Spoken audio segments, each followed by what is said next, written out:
صلي وسلم وبارك على محمد وعلى آل محمد كما صليت على إبراهيم وعلى آل إبراهيم في العالمين إنك حميد مجيد. رب اشرح لي صدري ويسر لي أمري واحلل عقدة من لساني يفقه قولي. سبحانك لا علم لنا إلا ما علمتنا إنك أنت العليم الحكيم. ربي يسر ولا تعسر، ربي تمم بالخير يا أرحم الراحمين. Assalamualaikum warahmatullahi wabarakatuh. Alhamdulillah, kita dah sampai ayat yang ke-26 Suratul Baqarah. 26 Suratul Baqarah. So semalam kita lalui tentang ganjaran syurga dari Allah Subhanahu Wa Taala berkaitan dengan mereka yang beriman dan melakukan amal soleh. Bagi mereka akan mendapat tempat di syurga. Dan juga ada 3 benda yang mereka dapat. Pertama, tentang makanan, tentang buah. Yang kedua, mereka dapat teman.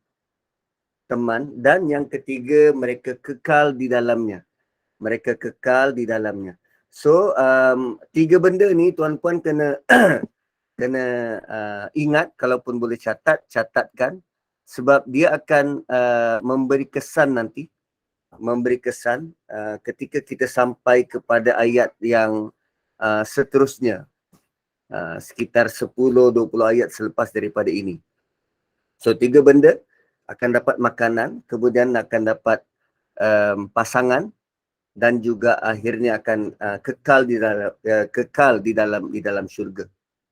Kemudian pada ayat 26 Allah datangkan kisah baru, cerita baru, penerangan baru, dan dia tidak jauh tidak jauh penerangannya berkaitan dengan ayat 25, cuma nak munasabah, nak mengkaitkan kedua ayat ni agak mencabar.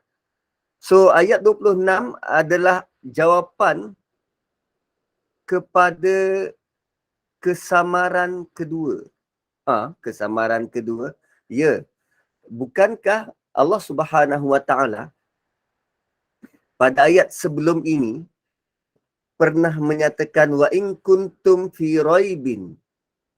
Kalau kamu menaruh syak, ada samar, mimma nazzalna ala abdina, terhadap apa yang kami turunkan pada hamba kami.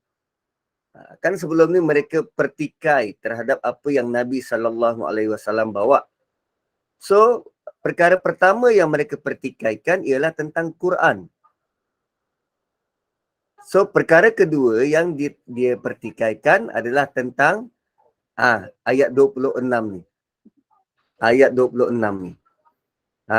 Mereka tak yakin dengan Quran, kesamaran pertama. Yang kedua adalah ayat yang inilah, bahawa mereka tidak boleh lawan dengan menggunakan hujah. Maka bila mereka tak boleh lawan dengan hujah, Quran tu kan datang dengan hujah, maka mereka mula guna plan B. Apa plan B? Kita hilangkan kredibiliti dia dengan menghina, menggelar, beri aib, character assassination, benda semacam itu. Sama macam keadaan kita sekarang, tuan-tuan. Kan, ketika kita datangkan dalil, kita bawakan hujah, pihak lagi satu, pihak yang tak nak terima, dia menggunakan hanya beberapa kalimah, satu kalimah mungkin, untuk menafikan segala apa yang kita bawa. Contohnya, kita katakan perkara-perkara demikian, ini selari dengan apa yang Nabi nak dan ini ikut sunnah. Dengar saja perkataan sunnah, anda Wahabi, dia kata. Bila dia sebut satu perkataan Wahabi tanpa perlu dia datangkan dalil, tanpa perlu dia datangkan hujah balas, tanpa perlu didatangkan penolakan dari sudut logik akal. Tak perlu. Hanya dengan sebutan Wahabi cukup menjadikan masyarakat menolak hujah-hujah yang dibawa. Malah dia kata apa? TLDR. Oh, too long, don't read. TLDR. Ini bahasa anak-anak muda sekarang. TLDR. Too long, don't read. Panjang sangat, tak payah baca. Atau kadang kalau penerangan tu panjang sangat, boleh lukis tak Ustaz? Boleh lukis. So, manusia zaman berzaman punya perangai yang sama. Karakter berbeza. Orang berbeza tapi perangainya sama. Karakternya lebih kurang. Samaran pertama, mereka tak yakin dengan Quran, hujah yang Quran bawa. So, bila dia tak yakin, bila dia kalah hujah, mereka akan mula menghina. Mereka akan mula menghina. Selepas tidak dapat datangkan surah, seperti mana yang Allah cabar, maka kafir Mekah, dia mula kritik Quran. Mereka kata ada flaw dalam Quran, ada kekurangan dalam Quran. Tetapi hujah yang mereka datangkan sangat lemah. Hujah yang didatangkan sangat lemah. So,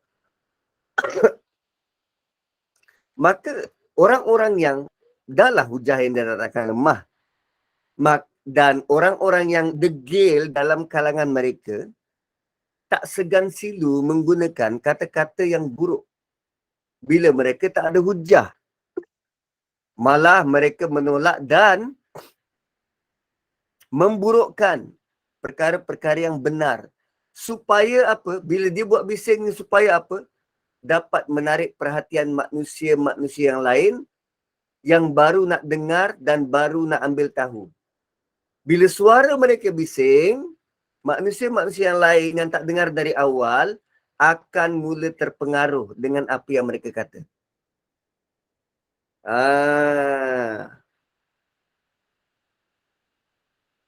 So, ayat 26 ini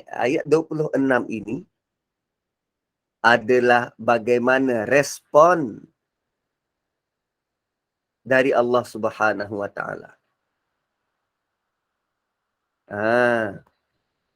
Sebab ada kes musyrikin Mekah pergi bertemu dengan Yahudi. So mereka nampak ruang untuk ambil peluang untuk jatuhkan Islam. Sebab diorang tahu musyrikin Mekah tu jenis yang pertama tak ada kitab, yang kedua jahil murakkab, jahil bertindih-tindih. So Yahudi ni mereka boleh cakap apa saja tentang agama dan pasti akan dipercayai oleh musyrikin Mekah. Itu bahaya ni tuan-puan, bila kita tak ada pengetahuan berkaitan dengan agama, kita sangat mudah untuk dipengaruh. Orang cakap apa je, percaya. Dia pakai serban kot Ustaz. Bahaya. Bahaya. Berlaku pada musyrikin Mekah, dipermainkan oleh Yahudi. So, apa yang Yahudi buat? Mereka kononnya buatlah kajian tentang ayat Quran yang Nabi sampaikan. Mereka kata dalam ayat-ayat tu ada perumpamaan tentang lalat, tentang lebah, tentang labah-labah dan nyamuk. Mereka pun bagi tahu pada musyrikin Mekah. Dia kata apa? Amat tidak layak perkataan-perkataan Allah menggunakan perumpamaan-perumpamaan yang remeh-temeh macam ni. Sepatutnya perkataan dari Allah, contoh-contoh yang dibawa adalah bombastik. Yang ada hala tuju, yang begitu dan begini. Tapi ini contoh macam lebah ni, semua ni apa benda ni? Maka itu dijadikan hujah, dijadikan bukti bahawa Quran bukanlah kalam Allah. Yahudi kata. Sebab ada contoh-contoh macam ni. Ada sebut pasal nyamuk, pasal lebah ni apa benda tak patut, tak layak untuk kalam Allah. Ada macam tu. Maka musyrikin Mekah, dia bawa balik hujah tu bulat-bulat. Dan jaja kisah tu di Mekah.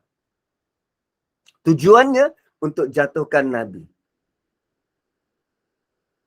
So ini bentuk perangai orang jahil yang tak ada neraca timbangan dan tak ada dia tak ada pertimbangan baik ke betul, tak ada. So maka mereka guna perkataan dari orang lain dan terima bulat-bulat walaupun hujah yang diberikan itu tak kuat. Maka mereka sebenarnya menjadi lidah-lidah jahat daripada Yahudi untuk jatuhkan Islam melalui penduduk Mekah. Dan ini merupakan salah satu pendapat kenapa ayat ni turun. Ada musyrikin Mekah yang pergi berjumpa dengan Yahudi di Yathrib. Dan pendapat kedua dia kata, musyrikin Mekah sendiri dengar ayat Quran tentang perumpamaan tu. Lalu mereka kritik sebab mereka memang nak tolak. Memang nak tolak. So kita tengok apa yang Allah datangkan. Bagaimana Allah respon terhadap sikap mereka ni. So Allah kata innallaha la yastahi. Sesungguhnya Allah tidak malu. Idza lam tastahi fasna' ma syi'ta. Kalau kamu tak malu, buatlah apa yang kau suka. So yastahi adalah malu. So Allah tidak malu, tidak segan ayyadriba masalah untuk hit you with an example. Daraba ni pukul, tuan-tuan. Daraba ni pukul. So yadriba adalah bentuk perbandingan yang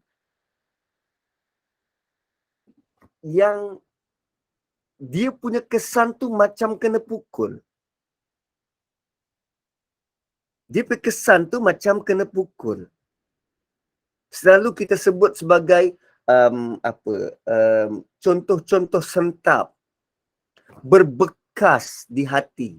So Allah datangkan contoh-contoh ni, ada kalanya contoh tu dimulakan dengan perkataan doroban, pukul. Sebab pukul ni dia beri kesan. Sama ada kesan pada orang yang memukul, kita kalau pukul tangan pun, ada kesan rasa sakit dan pijar di tangan. So contoh yang Allah datangkan tu contoh yang tepat sehingga memberi kesan bukan saja pada hati, tapi boleh merubah cara berfikir dan merubah tingkah laku. Dan Allah kata, sungguh Allah tidak segan, tidak malu untuk mendatangkan contoh-contoh besar yang memberi kesan seperti seperti ma ba'udah. Masalah ma ni apa-apa jenis contoh. Ba'udatan nyamuk fama fauqaha atau yang lebih kecil dari nyamuk. Bila Allah kata innallaha la yastahi, Allah tak malu untuk datangkan contoh. Allah tidak malu. Innallaha la yastahi itu bahawasanya Allah tidak malu. Maksudnya apa? Allah tak malu untuk nyatakan kebenaran. Walau bagaimanapun cara kebenaran itu disampaikan. Jangan kerana kita tak ada kelulusan khusus terhadap agama, maka kita rasa rendah diri, lalu tak berani nak tegur berkaitan dengan agama, walaupun kita tahu apa yang orang buat tu salah. Sebut je. Ada kapasiti, tak ada kapasiti, sebut aja. Yang memberi kefahaman, yang memberi keinsafan, yang membuka hati Allah Subhanahu Wa Taala. Kita perlu buat apa? Sebut je. So bila Allah kata innallaha la yastahi, Allah tak segan dalam nak menyatakan kebenaran.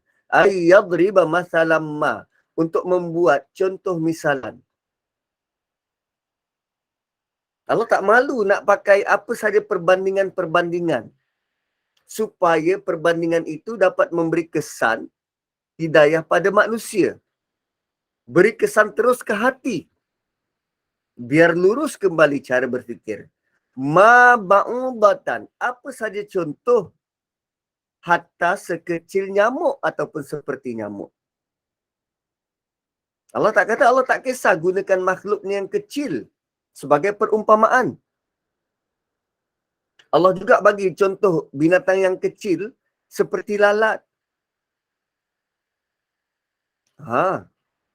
Kat mana Allah datangkan contoh lalat sebagai perumpamaan? Kan ada tak? Pernah jumpa tak? Kalau kat Melaka ni, tak diumpama dia kata. Kira macam tak semengah macam tu lah. Tak umpama. So, untuk tunjuk Allah datangkan contoh lalat ni untuk menunjukkan betapa lemahnya berhala-berhala yang mereka sembah itu, sehinggakan kalau lalat hinggap atas batang hidung berhala tu tak mampu nak halau.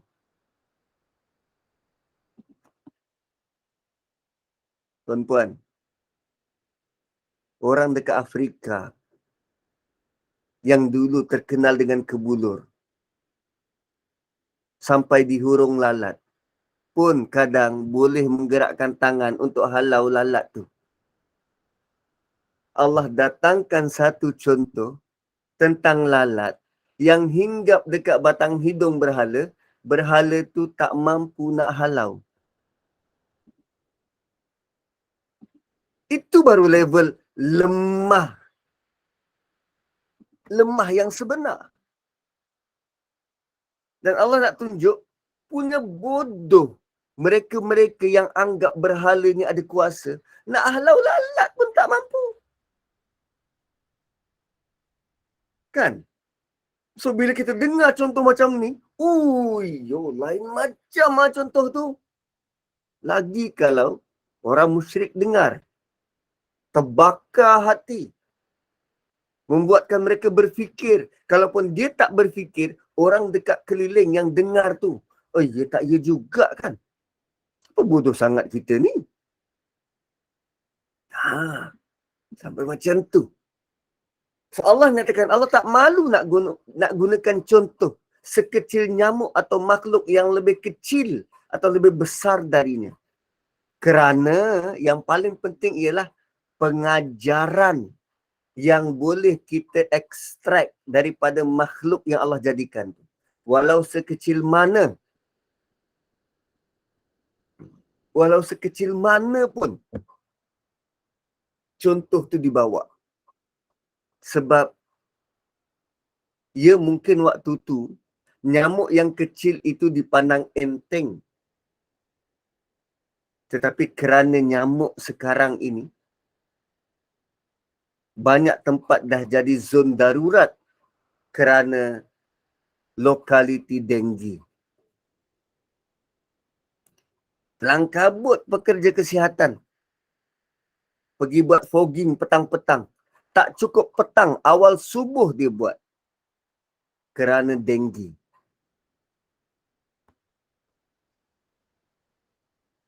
Satu sudut, kita melihat nyamuk itu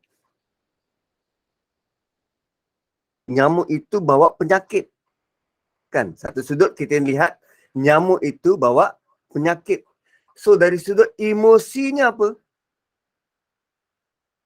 Emosinya bagi mereka yang belum diuji dengan denggi, kita rasa sangat bersyukur. Lalu sebut apa? Alhamdulillah.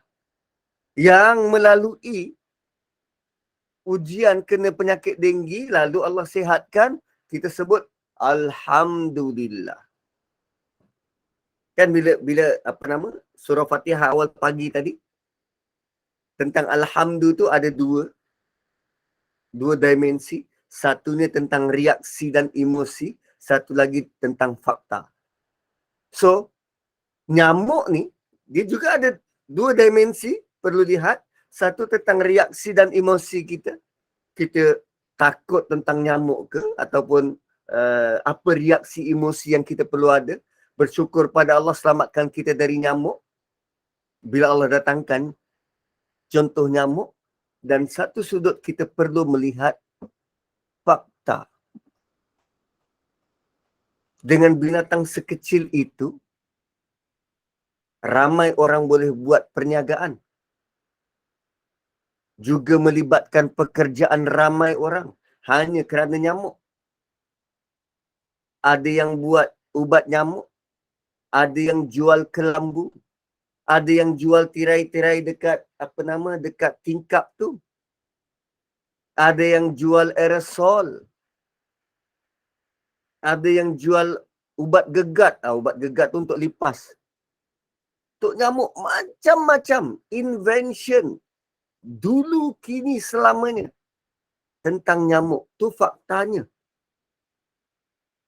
Dan cuba lihat bagaimana besarnya kesan nyamuk. Walaupun dari sudut fizikalnya, kecil. Tapi kecil-kecil itulah yang mengganggu tidur kita di malam hari. Akhirnya kita tak boleh tidur. Tak boleh tidur. Dan cuba tengok tentang nyamuk, tuan-puan. Tentang nyamuk. Tadi kesan pada manusia. Satu sudut dia datangkan penyakit. Satu sudut lagi boleh mendatangkan ekonomi. Kesan ekonomi. Sekarang ni tentang nyamuk.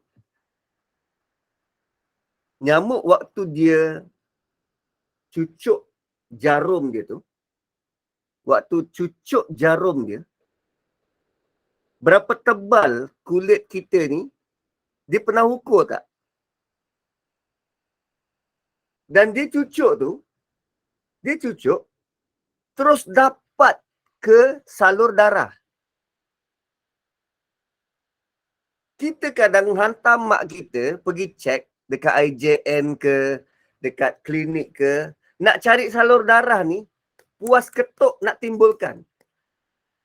Cucuk-cucuk, Allah, tak dapat lah, tak dapat. Mana? Tak dapat. Sampai bengkak tangan. Nyamuk hinggap secak. Loh, dah gatal. Yang kita tahu dah gatal je. So, dia punya jarum.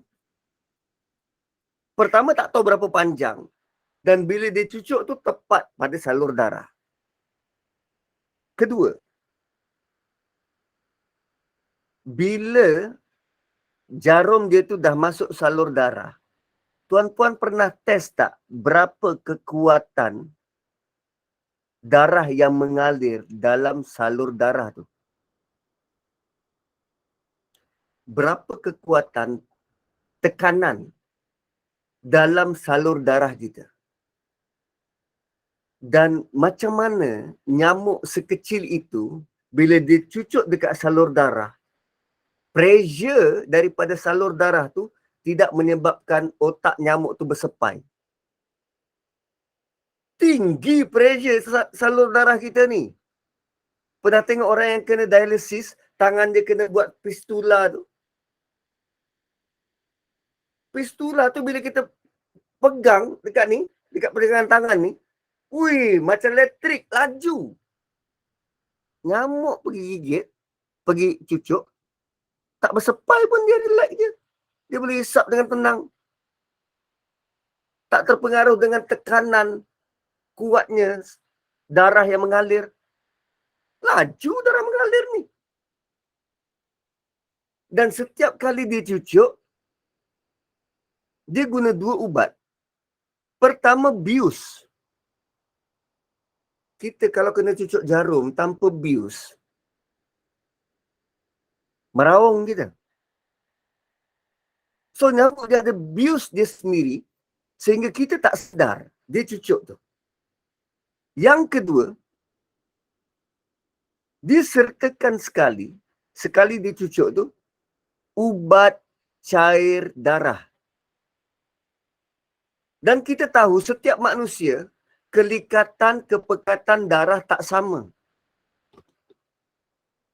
So, nyamuk dia perlu cairkan darah supaya darah tu boleh senang masuk melalui dia punya jarum yang nipis. Jarum yang nipis.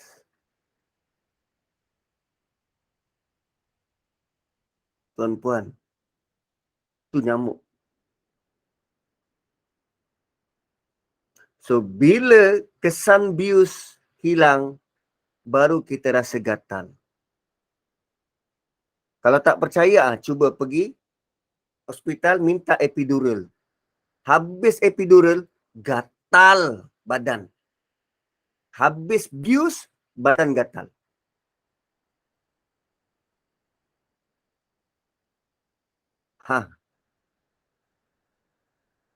Itu nyamuk. Dan Allah kata, Allah tak malu, tak segan untuk datangkan contoh yang begitu menyengat seperti sekecil nyamuk.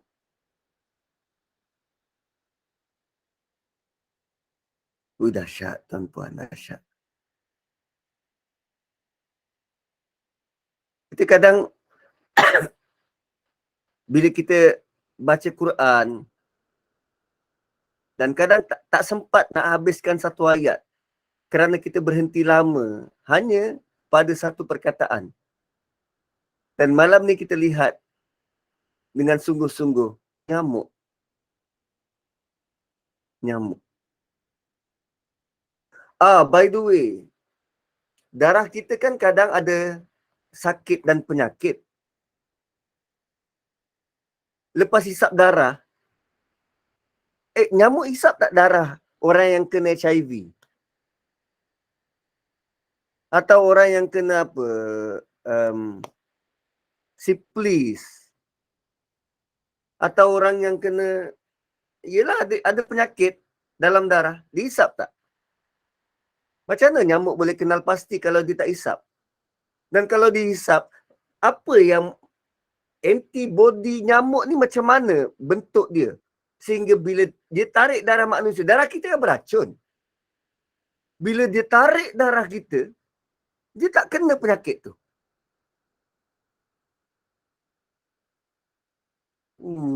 Yo. Dahsyat. Dahsyat. Dan yang buat kerja tu semua, hisap darah, ialah nyamuk betina.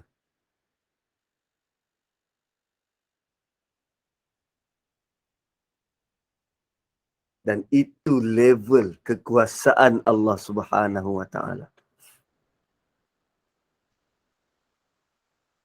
Itu level kekuasaan Allah.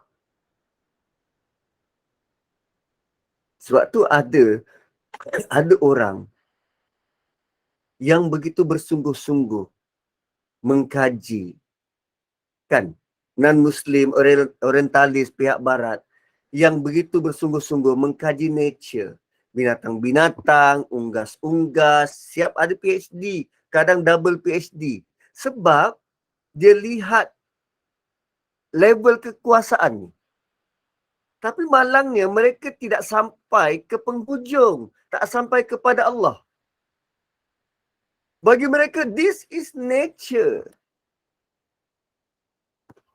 This is grand design. Dia tak nak mengaku Tuhan, tak nak mengaku Allah. Dia berhenti pada grand design. This is mother nature. This is apa? Apa sajalah gelaran-gelaran. Dia tak sampai kepada Allah tu. Dan mereka buat itu, dapat dana. Ditunjuk pada kita orang Islam. National Geographic, kan, Animal Planet. Dan kita tak tengok. Kita tak sungguh-sungguh tengok. Dia sudah bentangkan kajian dia. Dan sepatutnya bila kita tengok, rasailah kekaguman pada Allah. Hidayah tak sampai pada dia. Kita pun tak. Malah kita rasa memadailah dengan hidup aku. Tak payah lihat. Ini kajian kafir ni semua ni, Ustaz. No. Tak. Bukan begitu. Benda yang baik adalah hikmah yang tercicir. Orang mukmin kena kutip. Ilmu yang baik adalah hikmah yang tercicir. Seorang mukmin kena kutip. Kena ambil. barulah kita rasa hidup kita sangat busy untuk ambil tahu tentang kebesaran kekuasaan Allah. So, kita tak busy fikirkan tentang jiran sebelah kita beli sofa berapa ribu.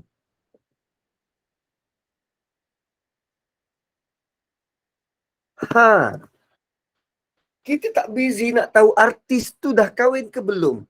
Kahwin kali ke berapa ni. Dah lama tak nampak artis ni. Dia dekat mana sekarang? Gitu. Barulah terisi masa tu. Kita banyak masa. Banyak masa. Pasal nyamuk.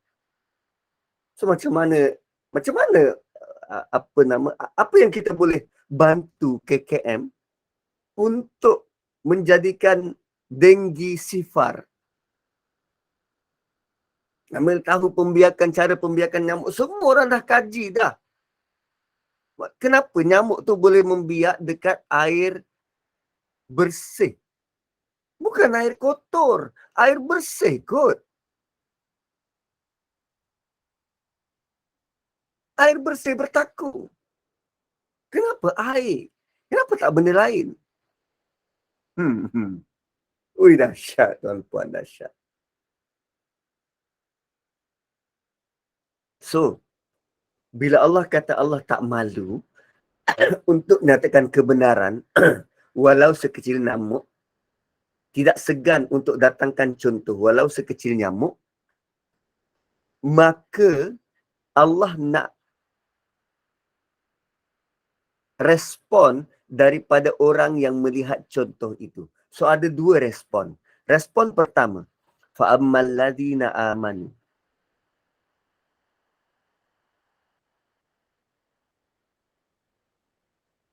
Oh, ada ya. Ternak nyamuk untuk bunuh nyamuk. Ui, menarik. Menarik tu. Nyamuk pemangsa. Ui, menarik. Okey, menarik. So, fa'ammal ladina amanu. Maka bagi orang-orang yang beriman, faya'lamuna annahul haqqu min rabbihim. So, bila orang beriman, tengok contoh yang Allah datangkan.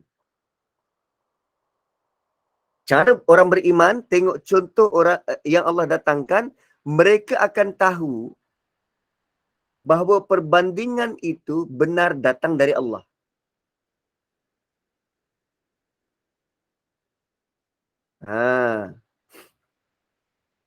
Kalau orang beriman, dia automatik tahu ini datang dari Allah. So, aku tak pertikai, aku terima. Akan tetapi, orang-orang yang kafaru, orang-orang yang engkar dan enggan. Wa ammal ladzina kafaru fayaqulun, mereka berulang kali berkata atau berulang kali bercakap. Maksud berulang kali ni apa? Mereka keep repeating, tanya benda yang sama. Fayaqulun, mereka keep repeating dengan pendapat yang sama, berulang kali bercakap macam tu, seolah-olah macam meroyan. Asyik itu dia diulang. Dah tak ada hujah, itu dia diulang. Maza, apa yang diulang? Maza aradallahu bihaza masalah. Apa yang Allah nak? No. Maza aradallahu bihaza masalah, maksudnya ini jadi contoh. Kenapa ini jadi contoh? Itu maksud maza aradallahu bihaza masalah. So, kalau ikut translation dia tu, Tuhan akan menjadikan no. Apakah maksud Allah membuat perbandingan dengan ini? So, maza aradallahu bihaza masalah, maksudnya ialah ini yang Allah jadikan contoh. Kenapa ini? Kenapa nyamuk? Kenapa tak benda lain? Tu. Maza aradallahu bihaza masalah. Sebab tidak semua contoh dalam Quran kita boleh faham dengan sekali baca. Ada masa-masa ini nanti tuan-puan, bila kita pergi gelintar satu persatu ayat Quran ini, Melihat contoh-contoh yang Allah datangkan. Ada ketikanya yang kita tak faham. So, bila tak faham, kita kena tanya. Apa maksud contoh ni? Kenapa Allah datangkan contoh macam ni? So, pertanyaan-pertanyaan semacam itu, pernyataan-pernyataan semacam itu, ayat Qurannya berbunyi begini. Madza aradallahu bihadzal misal. Apa yang Allah maksudkan dengan contoh ini? Tapi untuk orang kafir, soalan dia soal juga, tapi soalannya tu menganjing, menghina. Ini Allah datangkan sebagai contoh, tak patut. Kerana tuan-puan, Quran ini datang dalam bentuk serampang dua mata. Serampang dua mata. Bagaimana? Yudhillu bihi katsira. Dengan contoh yang Allah datangkan melalui Quran itu, kesan dia boleh sesatkan ramai orang. Wa yahdi bihi katsira. Dengan contoh yang ada dalam Quran ini, boleh mendatangkan petunjuk kepada ramai orang. Wa ma yudhillu bihi illal fasiqin. Allah tidak akan sesatkan dengan sebab contoh itu, melainkan orang itu fasik. Fasik. Okey. Macam mana nak faham fasik ni apa? Selalu dengar orang fasik. Fasik ni apa? Fasik ni, yang rosak ni orang. Fasik ni rosak. Dan yang rosak tu siapa? Orang. Yang rosak tu orang. So, kerosakan ni macam mana? Kalau orang yang rosak dipanggil fasik. Kalau barang yang rosak dipanggil fasid. Kalau orang rosak dipanggil apa? Fasik. Kalau barang yang rosak dipanggil fasid. Kerosakan fasik ini, rosaknya bermula dari dalam. Bermula dari dalam.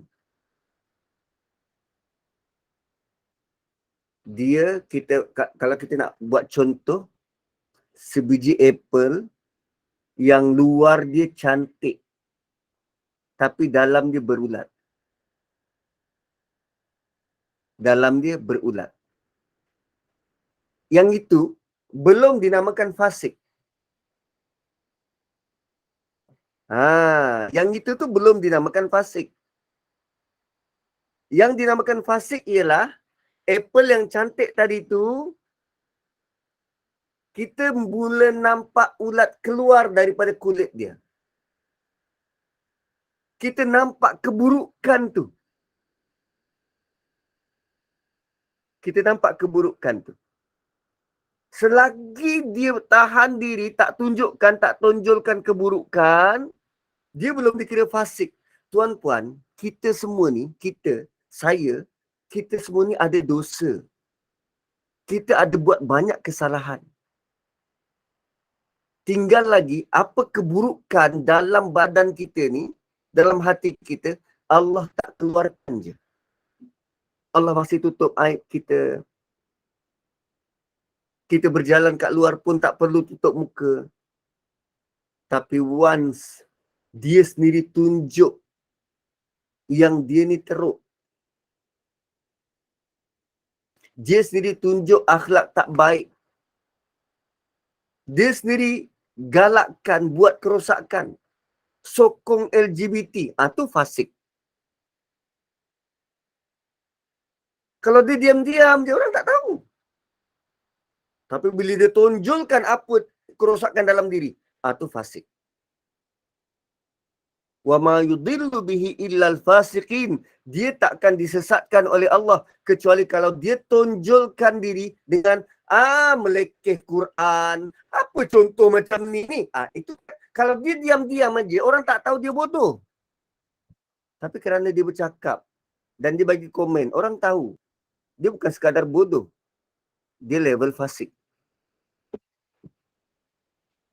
Gitu. So, Quran bila disalah anggap boleh menjadikan orang semakin jauh dari Allah.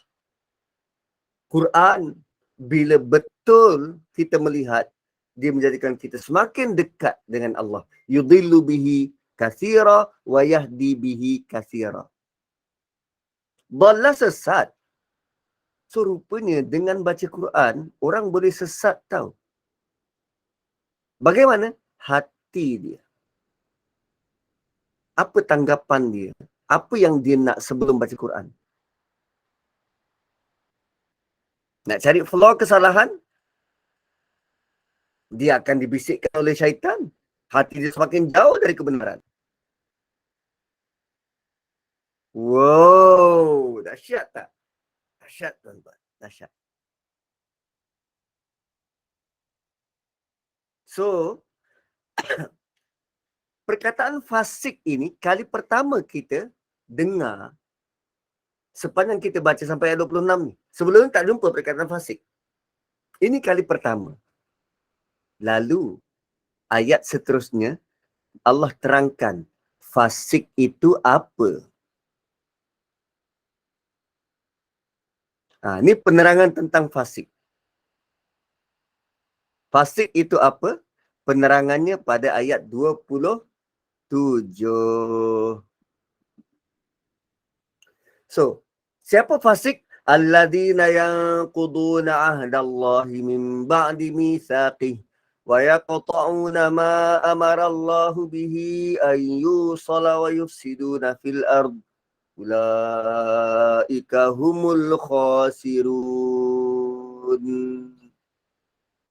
Tuan-puan, perhati betul-betul ayat ni.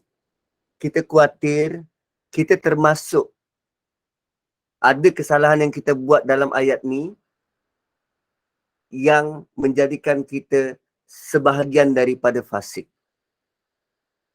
Apa maksud ayat ni? Alladzina yanquduna ahdallah. Mereka-mereka yang, orang-orang yang merombak perjanjian dengan Allah. Inna salati wa nusuki wa mahyaya wa mamati lillahi rabbil alamin. Sesungguhnya sembahyangku, inna salati wa nusuki, dan aku punya nusuk, aku punya sembelihan, wa mahyaya, hidupku, wa mamati, dan matiku, lillah, kepada Allah. Bukankah itu janji kita setiap kali solat? Dan kesalahan pertama orang fasik ialah mereka yang mencabuli perjanjian dengan Allah sesudah diperteguhkannya. Mimba di misaqihi, janji yang teguh.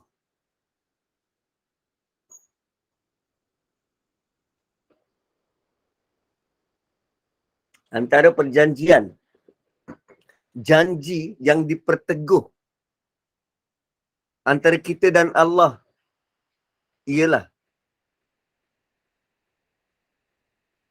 Allah sebut mitsaqan ghaliza, ikatan perkahwinan. Ketika ketika saya akad nikah dulu, jabat tangan dengan bapa mertua, sebenarnya saya sedang mengikat, aku janji, perjanjian teguh dengan Allah untuk pelihara amanah.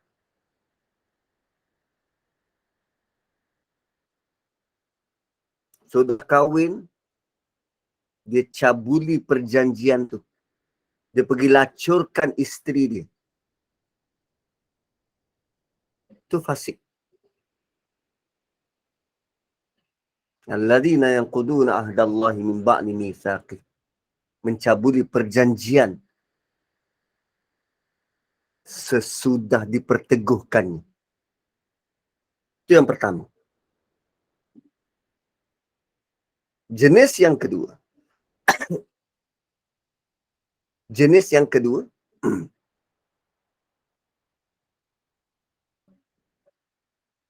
Wa yaqta'una ma amarallahu bihi ayyusal. Wa yaqta'una ma amarallahu bihi ayyusal. Dan mereka memutuskan suruhan Allah. Allah suruh buat lain, dia orang buat lain. Allah tak suruh dia buat. Jangan tukar jantina, dia buat. Malah bila diancam laknat, dia tak peduli.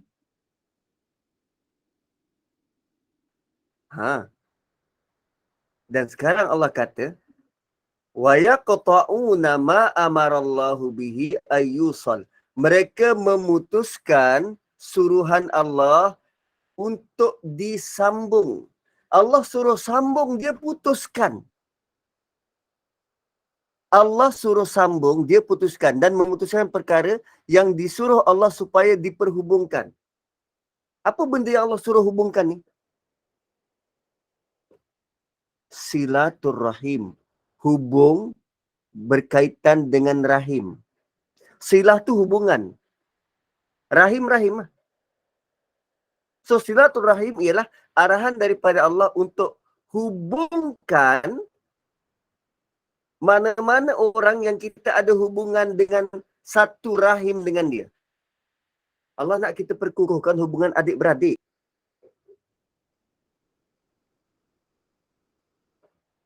So, cuba tengok hubungan kita dengan adik-beradik. Masih ada nak bergaduh, bertekak, berebut harta, tak bertegur. Kalau kita masih kekal begitu, asyik.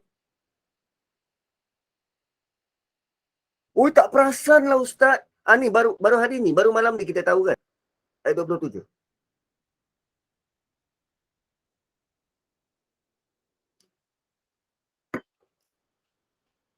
Dia tak perlu bawa contoh besar-besar dan akhirnya kita tak faham. Bawa dia contoh depan mata. Dia putuskan apa yang Allah perintahkan untuk dihubungkan. Allah suruh hubung silaturahim. Allah suruh berhubung dengan jiran. Allah suruh berhubung dengan anak yatim. Kita putuskan. Elok-elok ada mitsaqan ghaliza, berebut-rebut nak bercerai.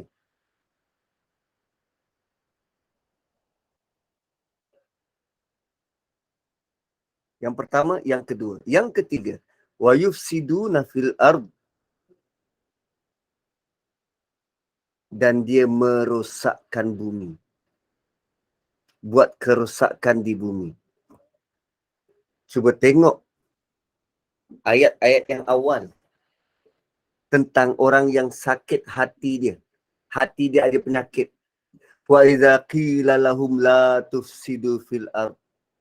Bila dikatakan pada mereka, jangan buat kerosakan atas muka bumi. Ini LGBT ni semua kerosakan. Dia balas balik apa? Inna nahnu muslihun. Kami buat kebaikan lah. Kami bukan buat kerosakan.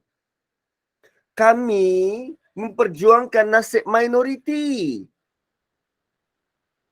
Mereka tertindas. Kami bantu mereka.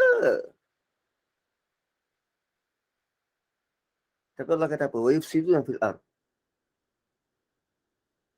Mereka buat kerosakan di bumi.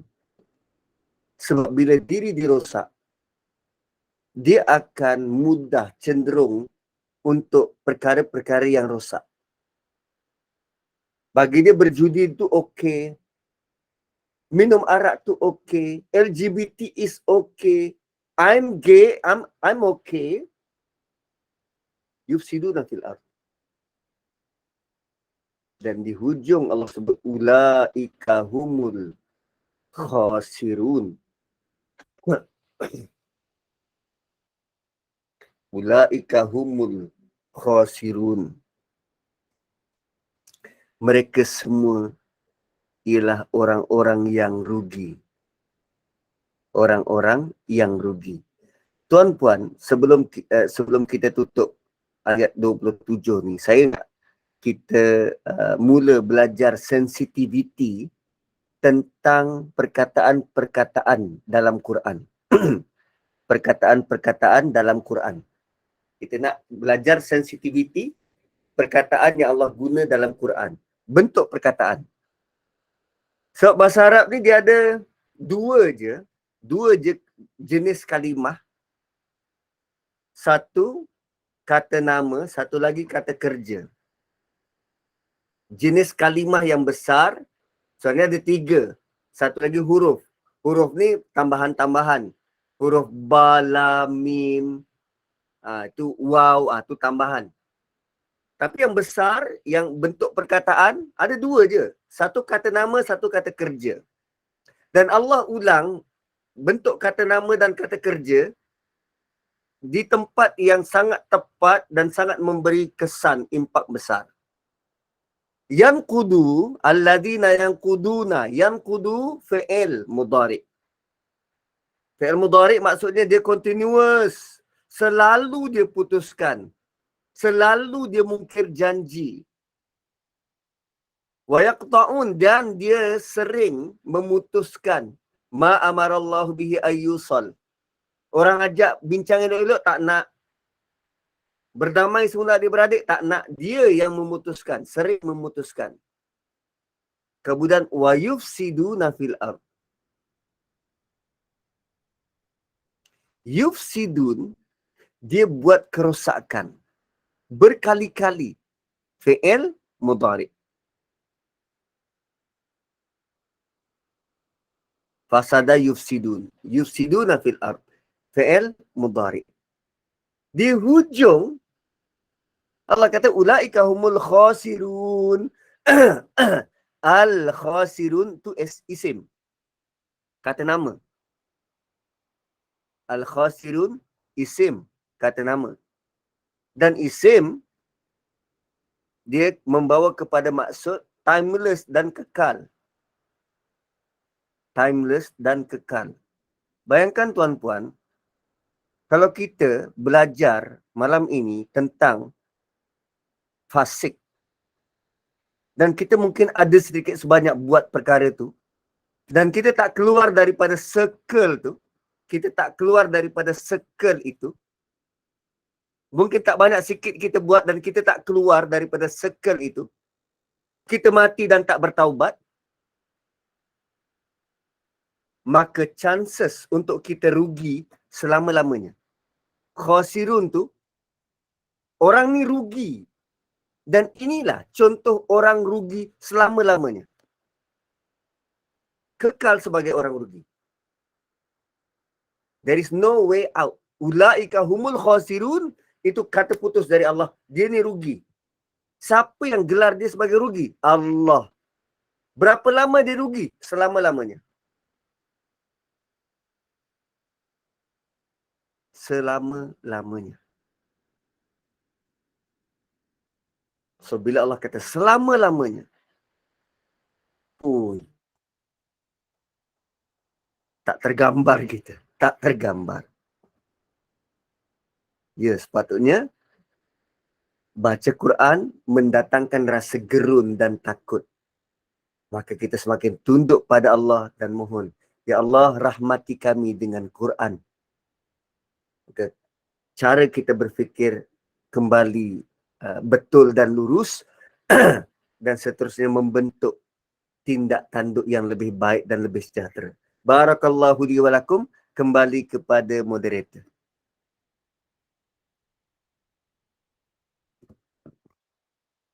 Alhamdulillah. Barakallahu fikum. Ustaz, nak buka soalan ke mungkin satu kot? Boleh ke? Boleh. Okey, kita ada berapa minit lagi, silakan. Ada yang nak tanya yang tak puas hati. Masya Allah.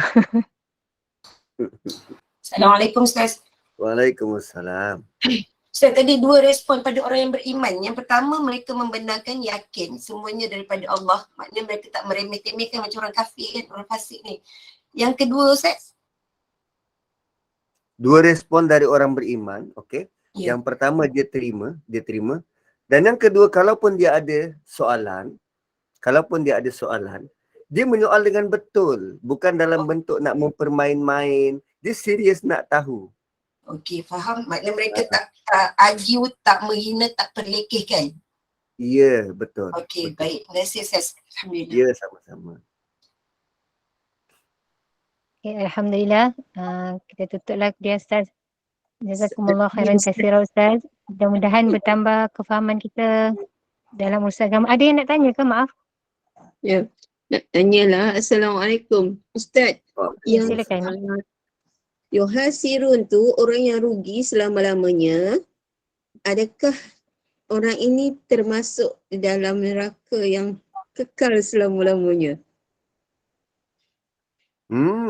Menarik soalan tu. Pertamanya dalam ayat tu Allah tak mention langsung pasal neraka, not yet. Dan keadaan fasik ini yang quduna ahdallah yaqta'una ma amarallah ayyu salahu sudura fil ard ni masih lagi dekat atas muka bumi. Dan bila Allah kata ulaika humul khasirun, dia masih lagi di bumi. Dia masih hidup. So seolah-olah macam masih ada peluang untuk kita dekati dan dakwah mereka ni. Seolah-olah masih ada peluang sebab dia ni bukan pada level innal ladzina kafaru. Ini masih pada level fi qulubihim maradun fazadahumullahu marada. So masih ada peluang untuk didekati, benerepo dan beri peringatan. Dan Allah belum mention tentang akhirat, Allah belum mention tentang azab. So tanggapan awal kita ayat ini, orang ni masih hidup dan dia masih boleh dibetulkan cara berfikir. Itu sisi positif yang Allah datangkan. Peluang-peluang yang adalah begitu. Seandainya bertaubat lah ni. Ya betul. Seandainya bertaubat balik lah. Betul. Okey, terima kasih Begitu Ustaz. nilai kasih sayang dan rahmat Allah.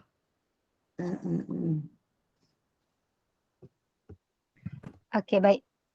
Alhamdulillah. Jadi mudah-mudahan bermanfaat, mudah-mudahan barakah, mudah-mudahan Allah kurniakan limpah rahmat kepada kita dengan tadabbur Al-Quran malam ini insya-Allah. Terima kasih kepada tim Gema Nur Iman, sahabat-sahabat pencinta ilmu yang mengimarahkan kuliah kita hari ini. Selepas ini kita ada kuliah Isyak bersama Al-Fadhil Ustaz Meja Muhammad Naim bin Haji Ahmad Al-Hafiz dengan kitab Muhimmah Al-Mawa'iz Al-Badi'ah. Jadi dengan ini saya mewakili Gema Nur Iman, mohon maaf sekiranya ada sebarang kekurangan dan kesilapan, yang baik itu datang daripada Allah, yang tidak baik itu, kelemahan itu datang dari kami sendiri. Kita tangguh kuliah kita. Sebagai menutup majlis, mohon sekali lagi Al-Fadhil Ustaz untuk membacakan tasbih kifarah dan suratul As. Silakan Ustaz. Subhanakallahumma bihamdik nashhadu an la ilaha illa anta nastaghfiruka wa natubu ilaik wal 'asri innal insana lafi khusr illa alladhina amanu wa 'amilus solihat wa tawasaw bil haqqi wa tawasaw bis sabr. Assalamualaikum warahmatullahi wabarakatuh. Terima kasih. Waalaikumsalam warahmatullahi wabarakatuh.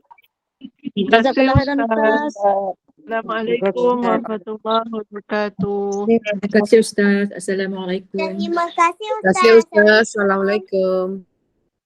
Terima kasih Ustaz. Ustaz. Assalamualaikum.